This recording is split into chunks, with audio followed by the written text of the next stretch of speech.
দর্শক সবাইকে জানাই ঈদের অনেক অনেক শুভেচ্ছা এবং ভালোবাসা। নিশ্চয়ই সবাই ভালো আছেন। ঈদের এই আমেজে উৎসবের সময় পরিবারের সকলে মিলে খুব সুন্দর চমৎকার সময় কাটাচ্ছেন এবং আপনাদের সবাইকে আমন্ত্রণ জানাচ্ছি চ্যানেল 9 এর ঈদের 7 দিন ব্যাপী এই বিশেষ আয়োজন ফিরে দেখা আমজাদ হোসেনের আজকের পর্বে। সাথে আছি আমি অর্চি রহমান এবং এই 7 দিন ব্যাপী কিংবদন্তি আমজাদ হোসেনের 7টি চলচ্চিত্র আমরা দেখাচ্ছি, যেই চলচ্চিত্রগুলো চলচ্চিত্র প্রেমীদের কাছে এবং আসলে বাংলাদেশের চলচ্চিত্র জগতে ইতিহাস রচনা করেছিল।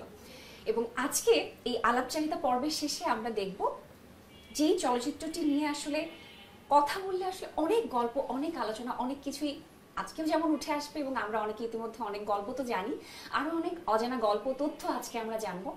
আজকে আমরা দেখব গোলাপী এখন ঢাকায়।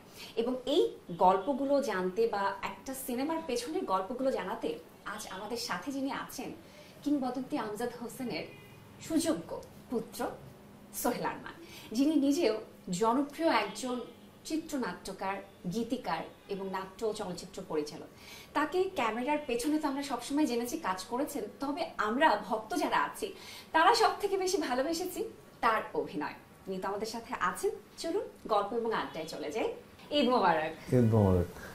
কেমন আছেন? সময় কেমন যাচ্ছে? ভালো, আলহামদুলিল্লাহ ভালো আছি।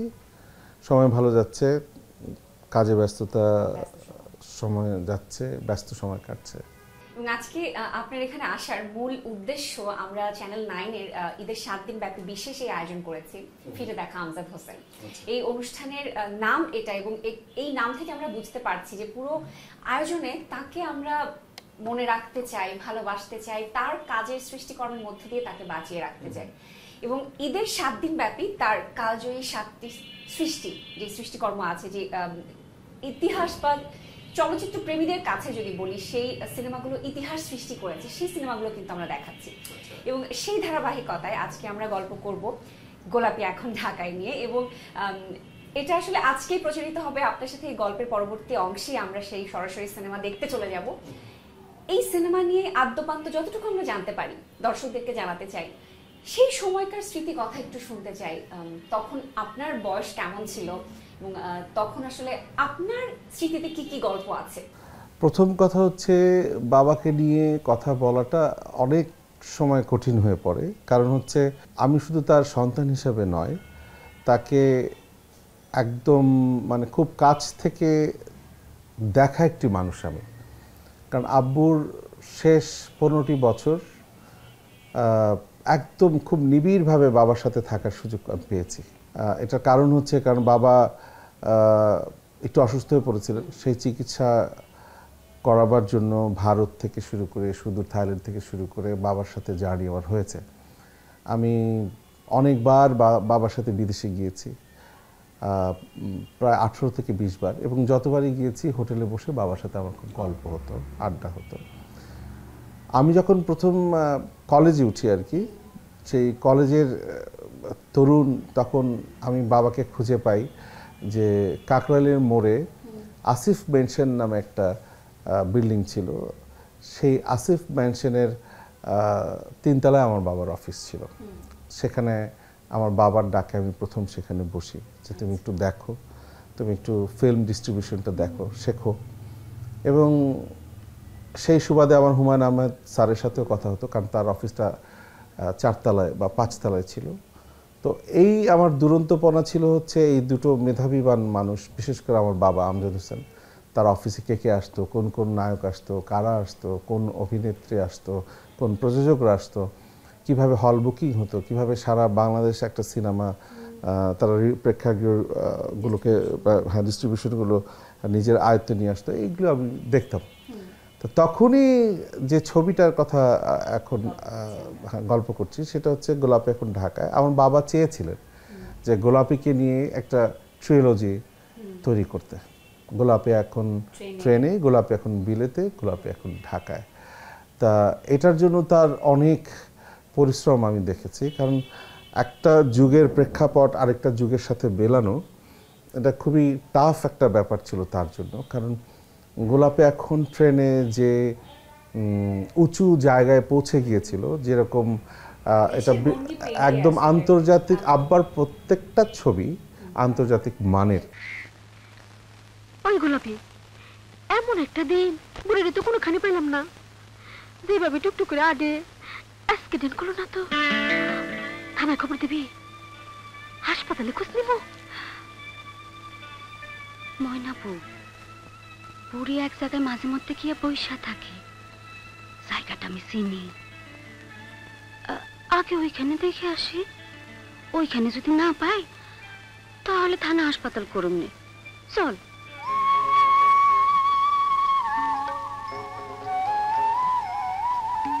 শুধুমাত্র যে জাতীয় পর্যায়ের বলবো তা কিন্তু নয়, কারণ আব্বুর প্রত্যেকটা ছবি যখন বিদেশে বিভিন্ন ফেস্টিভ্যালে যখন প্রদর্শিত হতো তখনকার যে ওখানকার দর্শকরা যে রিয়াকশনগুলো দিত সেগুলো কিন্তু আমরা পরে বাবার কাছ থেকে গল্প শুনতাম, বা তখনকার ওই জায়গায় যে সাংবাদিকদের কিছু রিপোর্ট হতো সেটা বাবা নিয়ে আসতো, সেগুলো আমি দেখতাম। যে তার মানে তার ছবিগুলোকে নিয়ে বিদেশিদের, মানে যারা অনেক উঁচু মাপের ছবি তৈরি করেন, সেই পোল্যান্ড থেকে শুরু করে রাশিয়া, ইরান, তারপর যারা খুব জার্মানি, মানে পুরো ইউরোপের চলচ্চিত্র নির্মাতারা আব্বার ছবি নিয়ে কথা বলতো। তো সেখানে গোলাপে এখন ট্রেনের যে হাইট, সেই জায়গাটার থেকে এটা এত বেশি আন্তর্জাতিক মানের ছবি যে ফারুক গল্পের যে চরিত্র নায়ক ফারুক, তাকে যখন বিষ খাইয়ে ওই শিকল ছিঁড়ে যখন মারা যাচ্ছিল, এই দৃশ্যটি দেখে অনেক বিদেশি দর্শকরা মানে তারা কান্নায় ভেঙে পড়েছে, এই আমার বাবার কাছ থেকে শোনা। তো সেটারই ধারাবাহিকভাবে বাবা গোলাপ এখন বিলেতে, এবং মিঠুন চক্রবর্তীকে আন্তর্জাতিক পর্যায়ের একজন অভিনেতা, হ্যাঁ, তাদেরকে নিয়ে গোলাপ এখন বিলেতে করলেন। তারপরে গোলাপ এখন ঢাকায়। আব্বু চেয়েছিলেন যে সেই সময়কার ঢাকায় এখন গোলাপিদের অবস্থান কি, গোলাপিরা এখন কিভাবে বেঁচে থাকে ঢাকায়।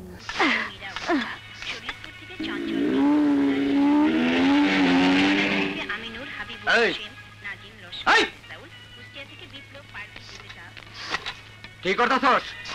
পাম দিতেছি। মেয়ে মানুষ পাম দে? হ্যাঁ, ওই আর কি করার জায়গা পাস না? যাবি না খুশি খাবি? গোলাপি বউ, দেখো তোমার বোনের কাণ্ড।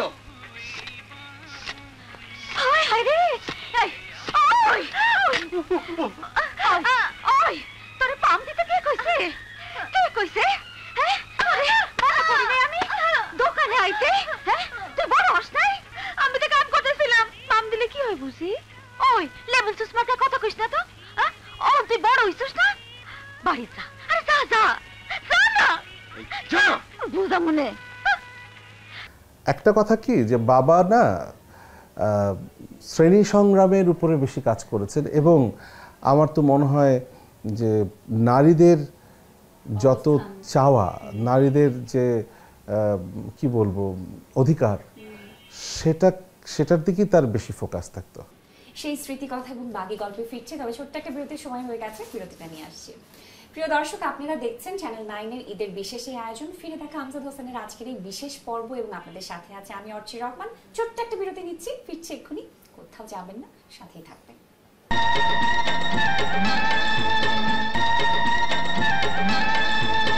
প্রিয় দর্শক, বিরতির পর আবারও ফিরে এলাম চ্যানেল 9-এর ঈদের বিশেষে আয়োজন, ফিরে দেখা আমজাদ হোসেনের আজকের পর্বে। সাথে আছি আমি অর্চি রহমান, এবং আমার সাথে আলাপচারিতায় আছেন ভীষণ পছন্দের গুণী একজন নাট্য এবং চলচ্চিত্র পরিচালক এবং চিত্রনাট্যকার, সেই সাথে জনপ্রিয় গীতিকার সোহেল আরমান। চলে যাচ্ছে আবারও গল্পে। ফিমেল ডমিনেটেড ছবিগুলো আমার বাবার খুবই নখদর্পণে ছিল।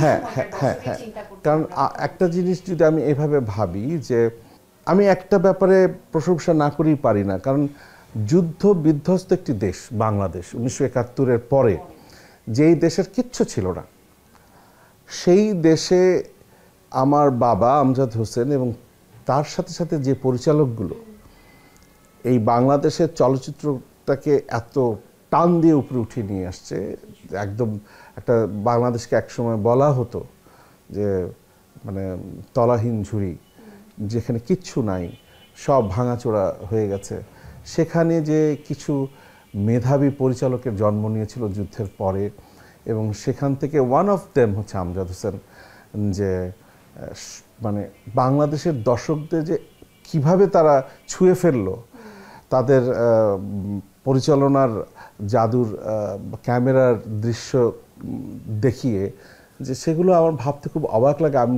মাঝে মাঝে বাবাকে জিজ্ঞেস করেছিলাম যে তোমাদের যে ছবি করার চিন্তা ভাবনাটা এটা কি করে আসলো, মানে তোমরা হ্যাঁ ভাবনাটা যেরকম মোড়লের শাসন, তারপরে নিপীড়িত বাংলাদেশ, এবং সবসময় আব্বু যে যেরকম টেলিভিশনে যে একটা ঈদের নাটকের যে একটা মানে সূচনা করেছিল জব্বর আলী, বিখ্যাত, যেটা একটা সময় দর্শকরা দেখলে না দেখে ঘুমাতে পারতো না। ঈদ মানেই হচ্ছে আমজাদ হোসেনের নাটক, এখানে কোনো না কোনো এক দুর্নীতিপরায়ণ মানুষকে দেখানো হবে, তার দুর্নীতিগুলোকে তুলে ধরা হবে এবং শেষে জেলখানায় যাবে এবং সে হ্যাঁ জেলখানায় যাবে এবং সেমাই খাবে, এই যে একটা স্যাটায়ার।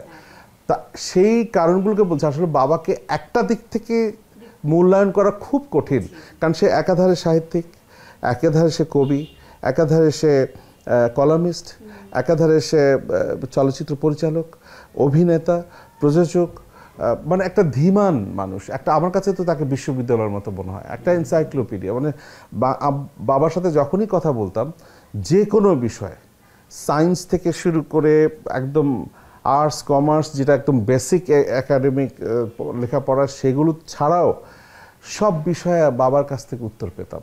এটা হচ্ছে আমার ভালো লাগা, যে বাবার কিছু বিষয় ছিল, যেরকম উনি গরিব মানুষ, গরিব দুঃখী মানে পোড় খাওয়া মানুষদের পক্ষে বেশি কথা বলেছেন সব সময়, যে তার ছবিতে প্রত্যেকটা ফ্রেমে ফ্রেমে তাদের কথা আছে।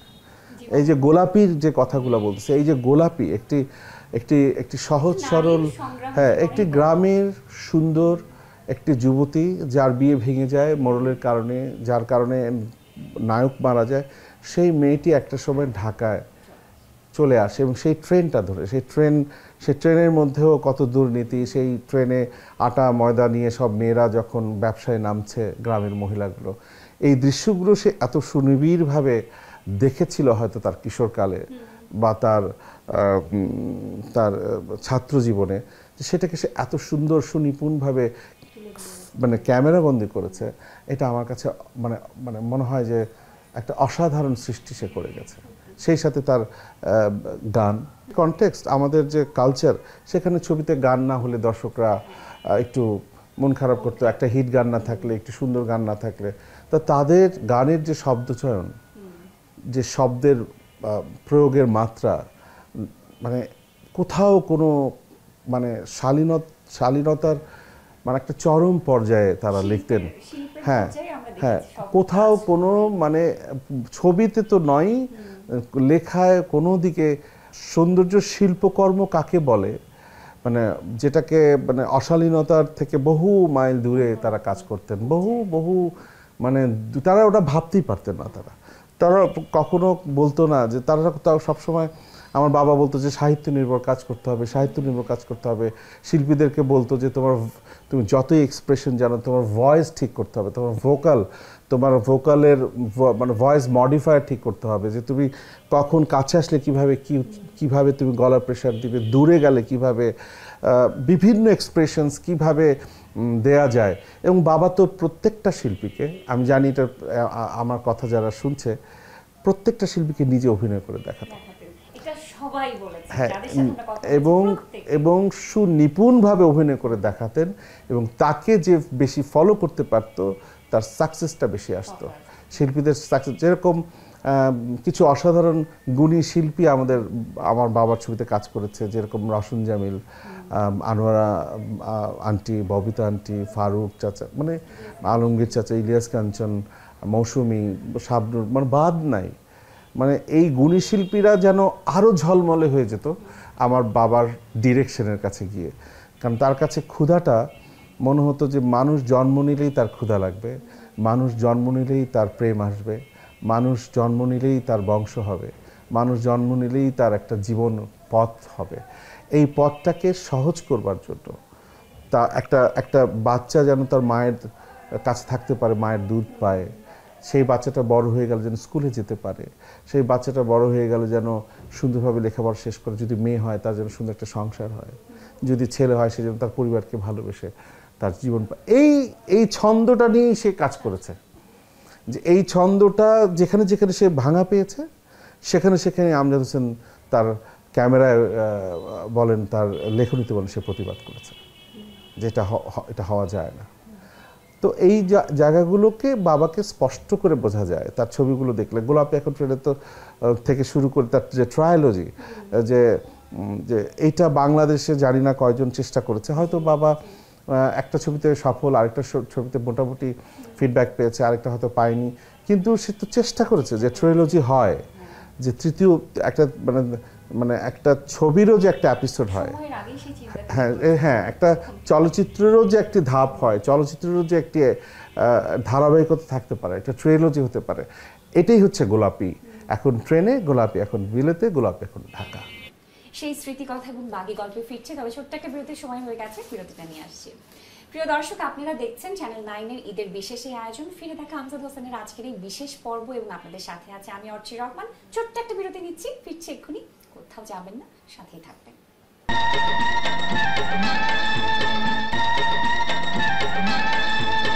প্রিয় দর্শক, বিরতির পর আবারও ফিরে এলাম চ্যানেল 9-এর ঈদের বিশেষে আয়োজন ফিরে দেখা আমজাদ হোসেনের আজকের পর্বে। সাথে আছি আমি অর্চি রহমান, এবং আমার সাথে আলাপচারিতায় আছেন ভীষণ পছন্দের গুণী একজন নাট্য এবং চলচ্চিত্র পরিচালক এবং চিত্রনাট্যকার, সেই সাথে জনপ্রিয় গীতিকার সোহেল আরমান। চলে যাচ্ছে আবারও গল্পে। আমাকে এতটাই বেশি প্রভাবিত করেছে যে আমি এখনো সুস্থ ধারার, সুস্থ বিনোদন, অপসংস্কৃতিকে বাদ দিয়ে আমাদের নিজস্ব সংস্কৃতির উপর কাজ করে যাচ্ছি। আমার বাবার কাজ আমাকে এতটাই প্রভাবিত করেছে। আমার বাবা সবসময় একটি কথা বলেছে আমাকে, যে এই দেশের মুক্তিযোদ্ধারা তোমাকে এই দেশ দিয়েছে, তুমি এই দেশকে কি দিবে এটা তোমার ভাবনা হওয়া উচিত। এত সুন্দর করে বলেছে কথাটা, যে যুদ্ধ তো হয়েছে, এদেশকে তো স্বাধীনতা পেতে হয়েছে, এদেশ তো পরাধীন ছিল, এদেশের ভাষা পরাধীন ছিল, এদেশের সৃষ্টি, মেধা, মনন, কালচার সব পরাধীন ছিল। এইটাকে কয়জন অনুধাবন করতে পারবে আমি জানি না। পরাধীনতাটা কি, পরাধীন বিষয়টা কি, এটা তাদের চলচ্চিত্রে উঠে আসছে। জীবন থেকে নেওয়া আমার বাবার লেখা এবং জহির রায়হানের পরিচালনা একটা ছবি, এই পরাধীন ব্যাপারটাকে ওনারা খুব সুন্দরভাবে বুঝিয়েছেন। তাদের কাজের সাথে তো আমি বর্তমান কাজের অনেক অমিল দেখছি, এত অমিল দেখছি যে যেখানে আমাদের দেশের মানুষের কথাই নাই, মানে বিদেশি মানুষদের কথা আছে, বিদেশি মানুষদের রূপের কথা আছে, তাদের গ্ল্যামারের কথা আছে, তাদের চিন্তাভাবনার কথা আছে, কিন্তু আমাদের দেশের একটি মানুষ যে কলাপাতার পেছন দিক দিয়ে আসলেও যে একটি মেয়েকে সুন্দর লাগে, একটি একটি একটি কি বলবো, একটি একটা ছাগলের শাবক নিয়ে একটা মেয়ে যখন মাঠে দৌড়ে বেড়ায়, সেটাও যে একটি সুন্দর দৃশ্য, এই দৃশ্যগুলো আমরা ভুলে গেছি। এখানকার নদীগুলোও যে কথা বলে, এখানকার গাছগুলোও যে কথা বলে, এটা তাদের চলচ্চিত্রে তারা ফুটিয়ে তুলেছেন। এদেশের নেগেটিভ মানে নেতিবাচক মানুষকে তুলে ধরেছেন, চেয়ারম্যান, গ্রামের মাতব্বর যারা এই গ্রামের মানুষদেরকে শোষণ করত, তাদেরকেও দেখিয়েছেন খুব সুন্দর মিষ্টি ছন্দর মাধ্যমে। একটা গল্পের খুব এক্সাজারেট করেও দেখায় নাই, খুব বাজেভাবেও দেখায় নাই, মানুষটি নেগেটিভ কিন্তু তাকে সুন্দরভাবে সাজিয়েছেন তারা। এই চরিত্রগুলো করতে গিয়ে এখনও সেই কথাগুলো বলি, যে ববিতা আন্টি, ফারুক চাচা, এটিএম শামসুজ্জামান, রওশন জামিল, আনোয়ারা, আলমগীর চাচা, আমি তো রোজিনা আন্টি, মানে আমি নাম বলে শেষ করতে পারবো না, যাদের নাম বলছি না মাফ করে দিবেন। তো এই শিল্পী, এরা যে ট্যালেন্ট শিল্পী, আমার বাবা যে যাদেরকে নিয়েছেন, কাস্ট করেছেন, যে হ্যাঁ এটা আলমগীর দিয়ে ভালো হবে, এটা বুলবুল চৌধুরী জন্ম থেকে হচ্ছে, তার সিলেকশনগুলো এত সুন্দর, এবং প্রত্যেকটা ছবি প্রত্যেকটা নায়ক। এবং তবে আমি মনে করবো যে বাবার ছবিতে ববিতা আন্টি অত্যন্ত সফল, ফারুক চাচা অত্যন্ত সফল, যে তারা মানে আমি সেই যে আমাকে বলতে বলা হলো না, তো তখনকার সময় কি দেখেছি, তখনকার সময় দেখেছি আমি আনন্দ সিনেমা হল, বলাকা, যতগুলো মধুমিতা, আমি দেখতাম যে সেখানে গাড়ির ভিড়, প্রেক্ষাগৃহ পূর্ণ একটা বোর্ড ঝুলছে আব্বার ছবিতে।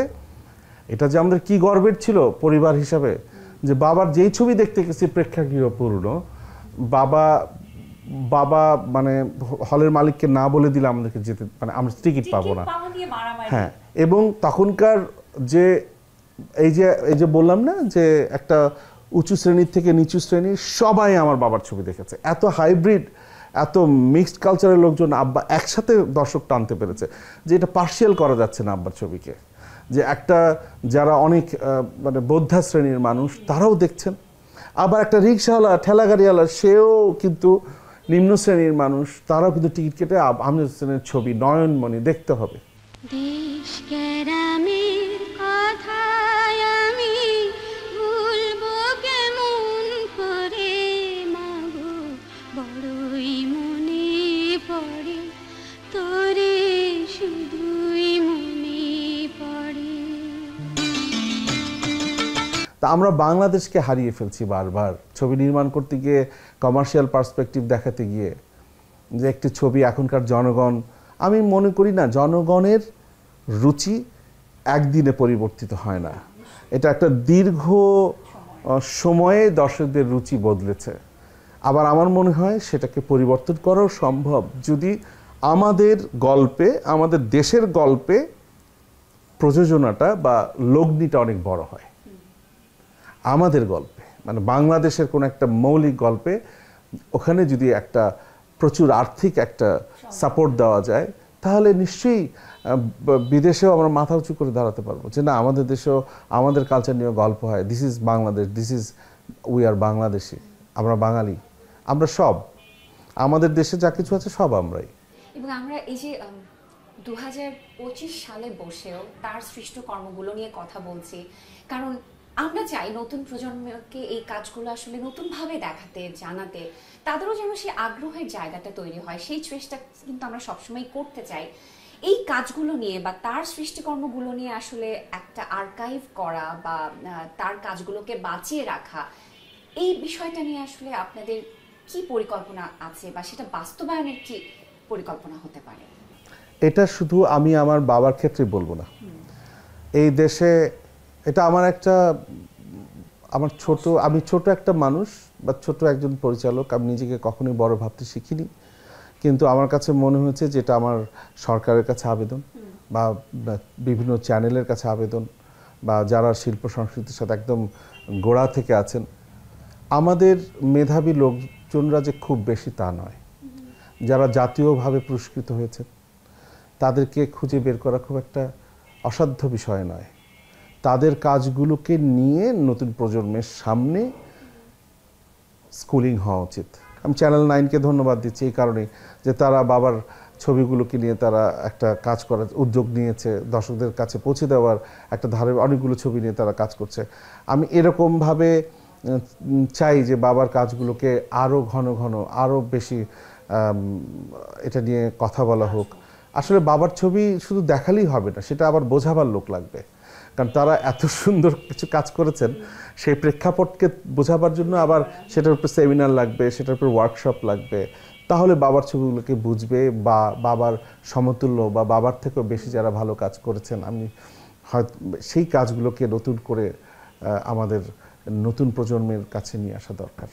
অনেক অজানা কথা জানলাম, যেমনটা আমি বলেছিলাম যে আমাদের মূল উদ্দেশ্য ছিলই এমন কিছু কথা তুলে ধরা যে কথাগুলো হয়তো অনেকেই জানে না, অনেকেই সেই গল্পগুলো শুনতে চায়। এবং আজকে এই আলাপচারিতার পরেই তো আমরা এই সিনেমাটি আবারও নতুন করে সবাই মিলে উপভোগ করব, গোলাপী এখন ঢাকায় দেখব। যদি দর্শকদের উদ্দেশ্যে কিছু বলার থাকে। দর্শকদের উদ্দেশ্যে আমার একটাই বলার আছে যে আপনারা ভালো চলচ্চিত্রকে পৃষ্ঠপোষকতা করবেন, সমর্থন দেবেন, দেশের যে মৌলিক গল্পগুলো, দেশের যে সুন্দর সুন্দর ভাবনাগুলো, আমাদের দেশের মেধাবান লোকগুলোকে মূল্যায়ন করবেন।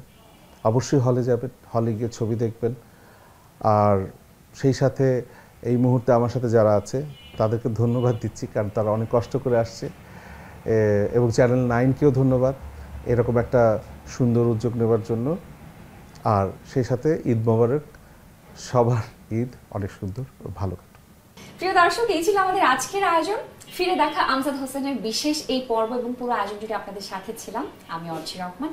আর কথা না বাড়িয়ে চলে যাচ্ছি সিনেমা দেখতে। চলুন সবাই মিলে আবার উপভোগ করি গোলাপী এখন ঢাকায়।